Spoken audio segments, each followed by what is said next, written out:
लवकरात लवकर मागच्या पेक्षा जास्त अजून भाव झाला पाहिजे. आहे बाबा, सगळ्याला प्रपंचाची भूक आहे, सगळ्याला पाहिजे. जीवाचा विचार पाहत असताना अन्नमय कोश आहे, आपल्याला त्याच्याशिवाय चालत नाही, पण त्यालाही मर्यादा पाहिजे बरं का. मला सांगा, देव भेटल्यानंतर देवाला म्हणताल का देवा बस बस बस तू भेटलास, तुझा अपरोक्ष साक्षात्कार व्हावं, तू कळावं आणि या जन्माला आलं त्याचं सार्थक व्हावं असं कधीतरी वाटतं का? वाटतं? कैयाशी दशा येईल माझ्या अंगी चित्त पांडुरंगा दुरत असे. वाटतं का देवा तू प्राप्त व्हावं, जीवदशा संपावं, हे जग ब्रह्मरूप व्हावं? वाटतं का बाबा? वाटत नाही का? आपल्या ठिकाणी तसे संस्कार नाही. आपल्या ठिकाणी असणारे कोणते संस्कार आहेत? विषय ओढी भुलले जीव आता याची कोण करील कीव उपजे नारायणी भाव पाहुणे ठाव नरदेहा. बाबा, तुमच्या माझ्या जीवनाचा विचार पाहत असताना लगेच्या लगे आपण परमार्थाला लागतात असा विषय नसतो. अनादी कालापासून चालत आलेला हळू हळू हळू हळू माझे पूज्य सद्गुरु श्री चैतन्य महाराज नेहमी एक दृष्टांत सांगत असतात बरं का. आता दिवाळी झाली परवा, दिवाळी झाल्यानंतर पूर्वीचा जुना काळ, ते काय करायचे महिला मंडळ पूर्वी, आता नवीन हिटर गिझर हे सगळे नवीन नवीन निघाले. पूर्वी बत्तलच होत, ते बत्तल पेटवायचं. मग ते माय माऊली काय करायचे, ते वतल पेटवण्याकरता अगोदर 2-4 दिवस ते भांड घासायचा प्रयत्न करायचे. अगोदर ते भांड घासायचं, त्याला गिरू लावायचा, मध्ये महाराज तीळ टाकायचं, त्या उठणं लावायचं वगैरे, ही सगळी प्रथा होती. आणि त्या पद्धतीने ते भांड धुण्याकरता ती काय करायची, आता ते कवा भांड धुतलं होतं की काय नाही की कुण्या पिढीमध्ये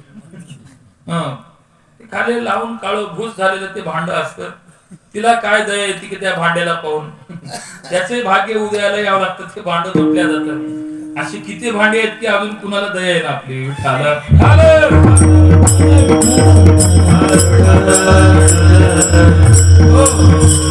तसं त्या माय माऊलीला वाटलंय भांड धुवावं बाबा, खाली किती बरबटून गेले, गाण झालेला आहे, त्याला धुण्याकरता ती भांड उचलली.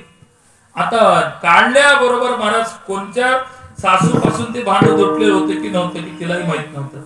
आता मला सांगा, ते एकदा धुतल्याबरोबर त्या भांड्याचा मूळ कलर आहे ते कळल का? तांब्याचा आहे का लोखंडाचा आहे, किती काळ झालं का सोन्याचं आहे, कळल का? मग ती काय करते महाराज, ती वीट घेते, त्या विटाला 1-2 दिवस असं घासून घासून घासून, एक दिवस पूर्ण अंगातली ताकद लावून घासती तरी त्याचा मूळ रंग येत नाही. पुन्हा दुसऱ्या दिवशी महाराज घासणं गेलं की पुन्हा महाराज ते नारळाचं बूर घेते, पुन्हा घासायचा प्रयत्न करते.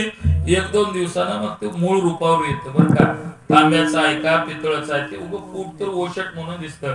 आता मला सांगा, 4-5 दिवस त्याला जर आपण धुतल्यानंतर ते तांब्याचा आहे का पितळेचा हे कळतं. किती? 4-5 दिवस धुतल्यानंतर. मग आता ते पूर्ण भांड स्वच्छ करायला किती दिवस लागतील? किती दिवस लागतील सांगा. तसं तुमच्या माझ्या जीवनाचं चिंतन पाहत असताना आपली म्हणजे ते भांड आणि हे भांड एकच आहे. विठ्ठल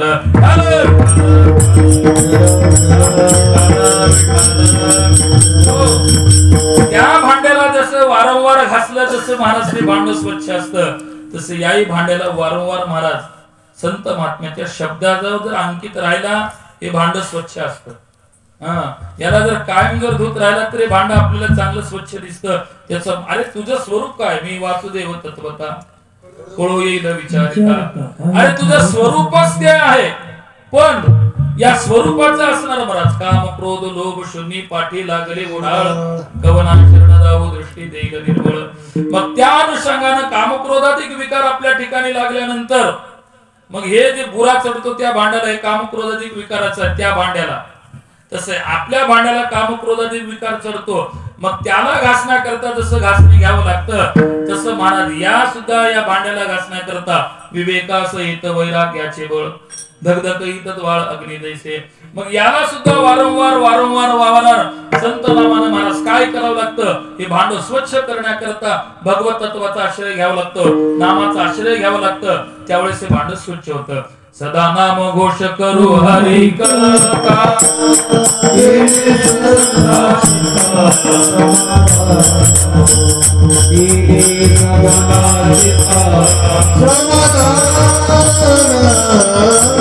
जगत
जीवनात समाधान प्राप्त करायचं असेल तर त्याचे साधन संत आपल्याला सांगतात. काय कर बाबा, तेने सदा चित्ता समाधान, कायमचा समाधानी होशील. पण काय कर, सदा नाम गोष्ट, सदा भगवंताचं, सदा वाचे, सदा देता घेता, वदनी वदता ग्रास गिळता, घरी दारी